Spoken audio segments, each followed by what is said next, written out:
accident. Mago mag thieth riwruog lakteche KMPDU ramo ni ok gibi winjruok moro amora mopogore kod mano mantiere winjruok mar CBA ka giloso tok wuok hermo manoketi. Jagoro mar KMPDU Jatela oseyo migao mar thieth kuom temo duoko piny osach lakteche gino madhi ataro mar winjruok gi motelo.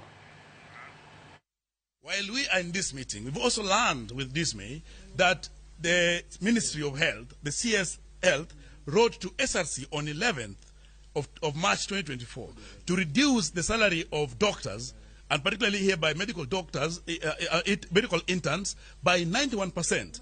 And SRC responded 2 days later with a letter actually reducing the salaries. So we are saying that the Ministry of Health and the government in entirety are enjoying this particular strike. We can't allow the strike, the strike that we went to for 100 days, where we negotiated and have a collective bargaining agreement that has been deposited as a court order, being trapped or being stepped on.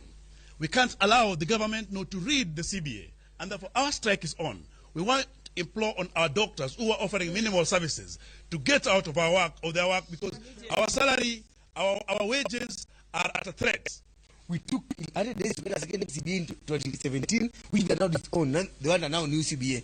The internship policy, which they have disrespected and disowned, now they are at the river as we speak, changing the policy. Then you are telling us we sit here for mediation, when they are changing the rules, they are writing letters to remove allowances and reduce salaries for our members. This is by the faith, and as doctors of Kenya, we want to reassure Kenyans that it is the government